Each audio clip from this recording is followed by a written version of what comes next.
La ironía de verdaderamente el chunche enamorado que nos ha hecho reír el día de hoy, de las conadas de Tumbes, y hoy día me toca hablar del diablo, porque casi cada uno de nosotros tenemos un poco de ángel y un poco de diablo dentro de nosotros. Y bueno, la ponencia del día de hoy corresponde a todo un capítulo de un libro que ha sido publicado hace 4 semanas por Carlos Guamán en la Universidad Nacional Autónoma de México. Se llama Imaginarios Míticos en la literatura andina peruana. Es un libro de 400 páginas. Y la ponencia que voy a leer corresponde pues a un capítulo del libro. Dado al tiempo que me dan aquí, no voy a poder leer toda la ponencia, voy a tratar de resumirla, y de ahí que voy a leer las cosas más importantes. Asimismo, este trabajo corresponde a un trabajo de investigación que, como responsable de un proyecto en la Universidad Daniel Alcides Carrión de Cerro de Pasco, y hemos publicado 2 tomos de tradición oral de la provincia de Pasco. Estamos en la conclusión del 3er tomo con mi equipo de investigación, y prácticamente la tradición oral en Pasco nos ha dado muchas sorpresas. Quiero rescatar algo. Ha habido sistemáticamente muchos antecedentes de personas que han recogido tradición oral, como César Pérez Arauco, Zenón Aira, Daniel de la Torre, Nérida Tufino. Han tratado de recoger sistemáticamente la tradición oral de Pasco. Y dado que nosotros en el trabajo de campo que hemos hecho, verdaderamente hay una cantidad de textos que no han sido fijados en la escritura, y al grupo nos ha tocado justamente los textos que presentamos ahí, a recoger textos inéditos de la tradición oral, y que esto hace de que haya ese eslabón. Precisamente quiero agradecer también a Ricardo, lo hemos presentado de manera virtual en la época de pandemia, y esperemos que estos textos pues, puedan dialogar con la demás tradición oral que existe en el Perú. Entonces, permítanme leer Fausto Sandinos, dado ese gran personaje que representa al diablo, la imagen del diablo en la tradición oral de Pasco. El diablo es un personaje clave dentro de la tradición oral hispanoamericana, traída por los conquistadores españoles en el siglo XV. Sus rasgos e imágenes se han incorporado a la mentalidad de los aborígenes, quienes a través de muchos años le han dado una configuración casi propia. Después de la figura central de Jesucristo, creemos que el diablo es el personaje que le sigue en importancia en la tradición oral, como un ser antagónico y depositario de la maldad. Según Pedrosa, Abrosita, el diablo fue uno de los personajes que más protagonismo tuvieron, ya fuera como ejemplificación del mal absoluto o como caricatura ridícula de sí mismo. Entonces, resumiendo un poco, la imagen del diablo fue traído por los españoles, pero con una finalidad, la de seguir en el proceso de evangelización y como un arma para que los nativos pudieran tener miedo y así abrazar la religión católica y dejar sus dioses ancestrales. Así, ¿cómo llega la imagen del diablo que trajeron los conquistadores? Haciendo una apretada revisión de las características del diablo en la tradición oral europea, podemos identificar que desde las primeras descripciones que aparecen en la Biblia, ya se impregna esa visión terrorífica con la que se construye su imagen. En el Antiguo Testamento se le describe como, Abrosita, bestia con 10 cuernos y 7 cabezas, semejante a una pantera con patas de oso y boca de león, o como un monstruo marino de nombre Leviatán. Es poseedor de gran fuerza, tiene un tamaño descomunal, con antorchas de fuego que salen de su boca. En el Génesis aparece como la serpiente que tentará a Eva para que ésta coma la manzana del árbol prohibido. Este ángel caído tiene la facultad de tomar distintas formas terroríficas para imponer miedo y ser un exterminador. Incluso puede aparecer como un demonio mujer de largos cabellos y alas. En el Nuevo Testamento Se insinúa que posee rasgos grotescos. Se habla de la tentación del diablo a Cristo cuando estaba en el desierto. Se insiste en su figura de espanto, pero incidiendo en las conductas maléficas que posee el hombre mentiroso, opositor, calumniador, maligno, etc. Entonces, esta imagen del diablo llega a Hispanoamérica, y como más o menos en este proceso el diablo sufre, diríamos que su configuración va variando a través del tiempo.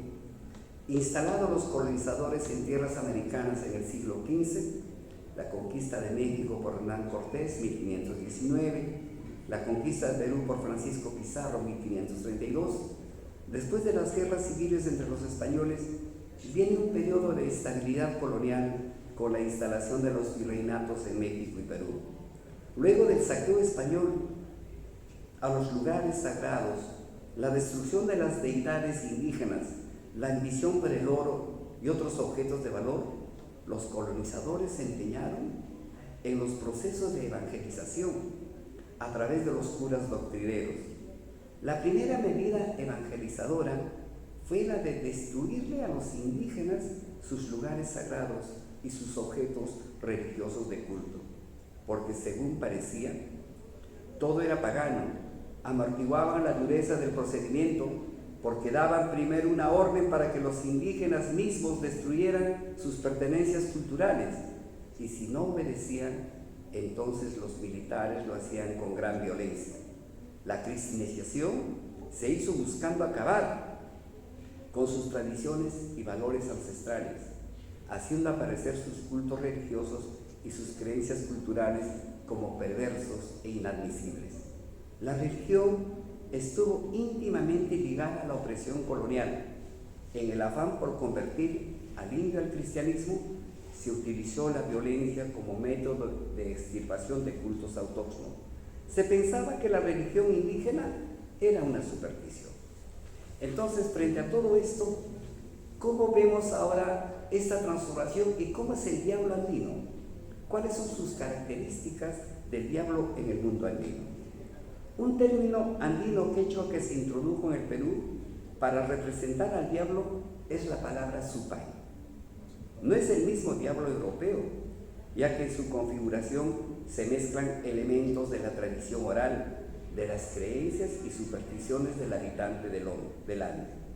Es el diablo andino que habita en las profundidades, en el Ucupacha, en el mundo escondido. En Bolivia es el tío de los socavones de las minas. En México tiene varios nombres, como el chamuco. El español se dio cuenta de que los nativos seguían asistiendo a los cultos de sus dioses, a pesar de los procesos de evangelización, y propagandizó la figura del diablo como sujeto del mal.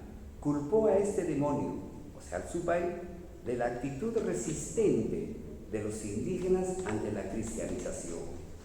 De esta manera se tejieron mitos y leyendas del diablo que calaron en la ideología del nativo americano. La tradición oral se encargó, pues, de difundir, acrecentar y ornamentar su figura. Así, el diablo europeo toma otros matices, otras conductas y demás configuraciones. Con el pasar de los años, las versiones orales sobre el diablo que el habitante andino construía se resemantizan continuamente. Estas figuras asumidas como historias propias, por lo que incorporan su pensamiento y creencias a la exigencia de aceptar la religión cristiana. Los curas doctrineros aprovecharon muy bien esta etapa. De esta forma, a la prédica, al sermón y al exorcismo se unieron relatos orales con los que se trataba de inculcar la existencia del demonio y los castigos a los que se verían sometidos quienes cayeran en sus redes. Una actitud del habitante del Ande lo diferencia del europeo. El indígena no repudiaba al supay. Si bien le temía, lo invocaba, le rendía culto para evitar que no le hiciera daño. Por ejemplo, durante la época colonial, el supay se convirtió en uno de los personajes principales en la adoración a la Virgen de la Candelaria en el altiplano de Bolivia y Perú. Ahí surge la danza de la diablada, ritual mediante el cual los indígenas rinden culto y realizan ofrendas para ganar la simpatía de la Virgen y evitar por tanto que los dañen. En la danza de la diablada, las personas bailan disfrazados de diablos para pedir a la Virgen de la Candelaria perdón y comprensión por convivir con el Supay, tío de las profundidades de la mina. Asimismo, realizan ritos y ofrendas dedicados al tío para encontrar las vetas del mineral. Le piden también evitar los accidentes. La configuración del diablo traspasa lo meramente literario.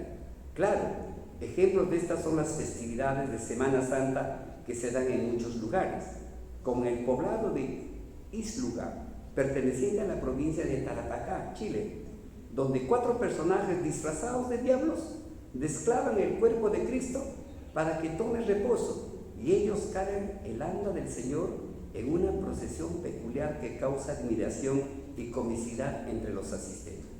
El cuerpo de Cristo es cargado por diablos, producto del sincretismo religioso andino cristiano.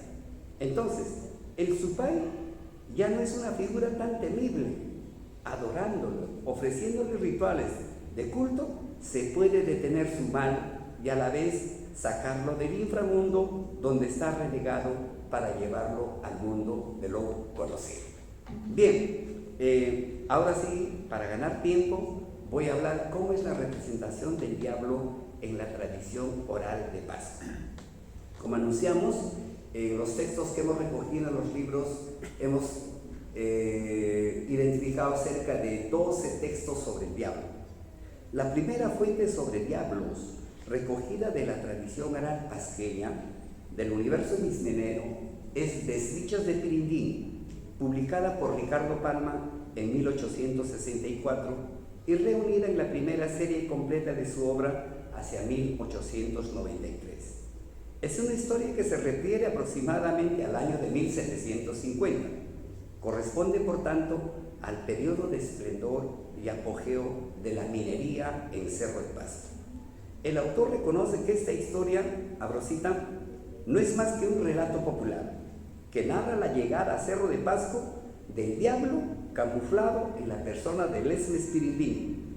Su fama crece a raíz del desafío a los hermanos Izquieta, quienes eran dueños de minas y cada uno tenía un prototipo de vicio. Juan era el gran bebedor, Pedro el mujeriego y Antonio el gran jugador. Don Lesmes logra quitarle la novia a Pedro, deja borracho y ridículo a Juan y le vacía todo el dinero a Antonio. La fama de los hermanos se resquebrajó, mientras que la figura de Don Lesmes, que es el diablo, subió como espuma. Los hermanos, heridos en su orgullo, meditaban. Llegaron a la conclusión de que Don Lesmes no puede ser tan afortunado si es el mismo diablo. Se atrevieron a retarlo. Colocaron una ramita de olivo bendecida por el cura en la puerta de la novia de Pedro. Cuando Don Lesmes fue a buscarla, tropezó, por la que tuvo que dar un salto para escapar.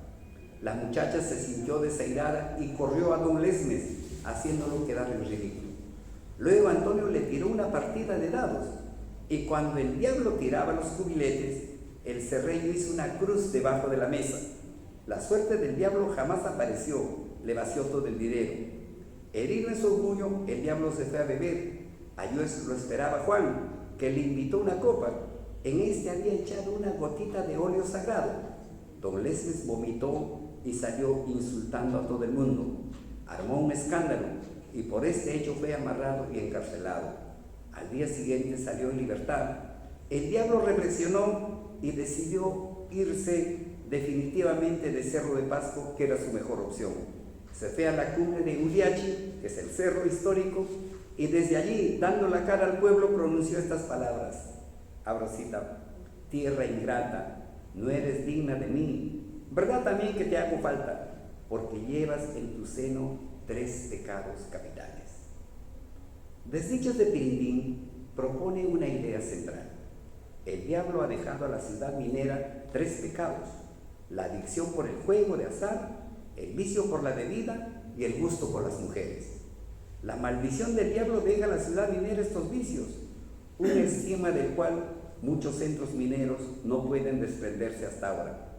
Efectivamente, La tradición rastrea la época de bonanza de Cerro de Pasco, en el siglo XVIII y XIX, en una época de esplendor, fortuna y grandes ganancias para los mineros, donde se jugaban buenas partidas de póker y hasta se disputaban minas, títulos nobiliarios y mucho dinero en sus partidas. Así se construyó esa imagen del mito del progreso. La ciudad era un centro minero que atraía a cientos de operarios, arrieros de mulas, comerciantes, viajeros, aventureros. La tradición Desdichos de Pirimpín recrea nítidamente la vida cotidiana de Cerro de Pasco en el siglo XVIII. Y así podemos seguir rastreando algunas otras tradiciones, como por ejemplo el Vencedor del Diablo de César Pérez Arauco, de Zenón Aira, el jaranista de Cerro de Pasco. Sin embargo, quiero resaltar cómo el diablo muta su conducta de una cualidad a otra. El diablo necesita de otro cuerpo, sea humano o animal.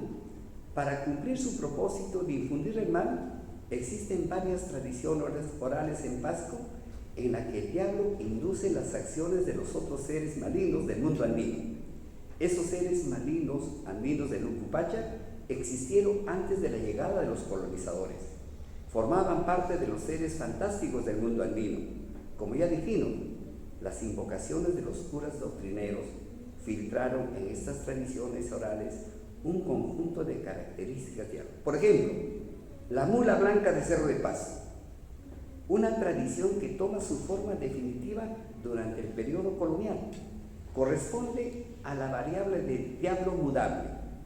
En esta, el demonio tiene la necesidad de apropiarse de un cuerpo para cometer sus fechorías. La historia narra que un cura joven no resistió el encanto de una feligresa bella, la cortejó en el confesionario hasta que se dieron los encuentros amorosos en las penumbras. La joven aparecía en la habitación del cura pasada las 12 de la noche, y allí en la pasión la mujer poco a poco se iba transformando en una gran mula con pelajes blancos. Mientras el sacerdote se cubría de negro, le salían unos cuernos en la frente, le crece el rabo y promunido de espuelas y con el cuerpo transformado en diablo, monta la mula con las espuelas. Satanás va encima de la mula, hinca la ingle del animal, que sale disparada sin rumbo. El correteo continúa por las calles de Cerro de Pasco hasta el amanecer. Al despertar, la mujer tenía fuertes heridas en el cuerpo, producto de los latigazos y las picaduras de las espuelas. A partir de aquí, todos los días se repetía el ritual. El jinete, que es el mismo diablo, castiga con sus espuelas a la mula que le relincha. Los curiosos que divisan miran con asombro esta persecución. Vigilan a qué casa ingresa la mula para darle escarmiento. Una noche, los amantes cansados deciden introducirse en la laguna de Patalcocha. No pudieron salir más. Aquí se insinúa el castigo moral a los curas que transgreden las leyes de la Iglesia, el celibato católico. El diablo siempre está presente en las tentaciones del hombre. De allí que estas historias se propaguen con la finalidad de que tales actos no vuelvan a cometerse. Toda mujer que convive con un cura se convierte en una mula blanca. Esta historia se repite en varias versiones y con algunas variantes está presente en las zonas andinas del Perú. Por ejemplo, la jupaimula que circula en las comunidades de Huánuco. La runamula de Pasco es la materialización física del adulterio, pues una mujer cegada por el deseo ha recibido su condena. A la vez es una sentencia moral que la Iglesia ha difundido en los indígenas andinos. Las mujeres que sucumben a los amores prohibidos, hombres casados, miembros de la Iglesia y relaciones con cualquier hombre, si está casada, corren el riesgo de transformarse en una runa mula. Finalmente, los diablos solidarios. En el proyecto de investigación de los libros que dirigimos, hemos recogido varias historias relacionadas al diablo de paz. En el primer volumen se publica recientemente, una de las características que distinguen a estos es la humanización del diablo, que va adquiriendo conductas y defectos del hombre. El diablo habla, viste, reniega y ordena como un patrón. Es ese personaje malvado y explotador que ha retratado las novelas indigenistas hispanoamericanas, refiriéndose a los dueños de las grandes haciendas. Ejemplos: Los de Abajo de Mariano Azuela, Raza de Bronce de Alcides Arguedas, El Mundo es Ancho y Ajeno de Ciro Alegría. El malvado es el Supay que pretende mantener su imperio en el inframundo a costa del trabajo de los hombres que ingresan a ese mundo. Sin embargo, los hijos del diablo, varón o mujer, entran en contacto con las víctimas humanas y se solidarizan con sus acciones. Incluso llegan a hacer tareas en secreto para ayudar a los humanos y que estos puedan cumplir con los trabajos imposibles encargados por el diablo. Hay, por ejemplo, una tradición, el Supay y el pescador. El diablo le da muchas tareas, ¿no?, al personaje, pero para que pueda cumplir esos trabajos que le da el diablo, la hija es la que ayuda a cumplir con todos estos trabajos.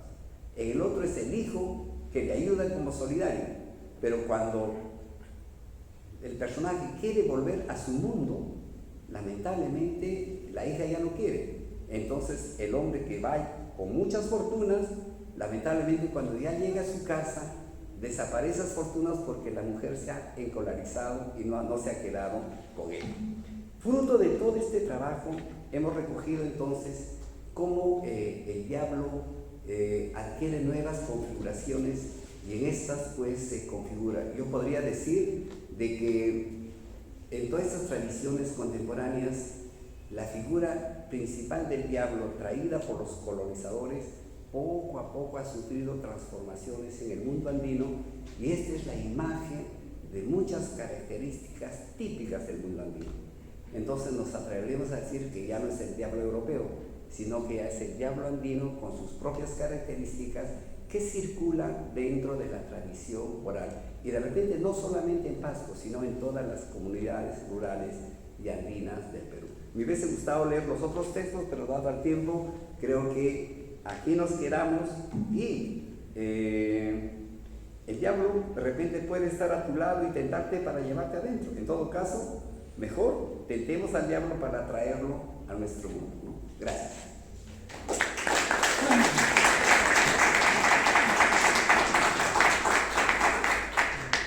Muchas gracias, David. Bueno, hablar del diablo realmente, wow, es una gran cosa. Sí. Una de las características de las tradiciones orales es que cada personaje tiene toda una historia, ¿no? Ha evolucionado y el diablo también, como bien lo has dicho. Pero tengo una pequeña duda, el privilegio de estar en la mesa. Has hablado de un equipo de investigación, ¿puedes contarnos sobre eso? Correcto, sí. Yo quiero agradecer a Pablo Lamadrid, que va a estar mañana, está programado, a Teófilo Valentín, a Elsa Muñoz, quienes conformamos, y a un grupo de estudiantes.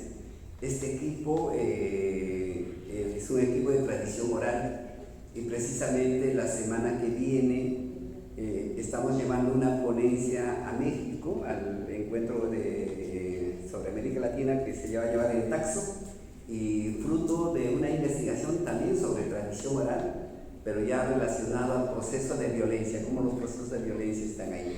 Entonces el equipo está trabajando, en estos 2 años también hemos trabajado de manera virtual y todas las semanas, y el tercer tomo esperemos, bueno, quiero anunciar en todo caso, es la primera que en diciembre podamos publicar el tomo 3 con tradiciones orales típicas ya de las ciudades de Pasco. Los dos tomos corresponden a todos los distritos de Pasco. Pasco tiene 13 distritos, hemos caminado por todos esos distritos y ahí hemos recogido. Tenemos la suerte de que en el segundo tomo, que hemos tenido la suerte de que lo hayas presentado, Ricardo, el 2021, se recogen 100 historias inéditas. Por primera vez hemos registrado o traspasado a la escritura estas historias. En el primer tomo hemos recogido 76 historias y 12 historias que ya habían sido publicadas por otros autores, ¿no? Habían sido fijadas en la escritura, pero hay para más. O sea, la tradición oral se sigue perdiendo, sigue circulando dentro de la comunidad, con todas sus variables, ¿no? Tú que eres un especialista en eso, creo que mañana va a ser importante escucharte para ver sobre las metodologías de trabajo de tradición oral. Y efectivamente creo que este concepto es mucho más amplio que hablar solo de literatura oral, ¿no? Pero nuestro trabajo está orientado mayormente al trabajo, diríamos, a literatura de tradición oral. Creo que ese es el término un poco más apropiado, contemporáneo para decir, y ojalá que podamos tener las fuerzas necesarias para publicarlo en diciembre, el tomo 3, y poderlo ofrecerlo al público. Gracias. Excelente. Felicitaciones por ese gran trabajo y gracias por acompañarnos aquí.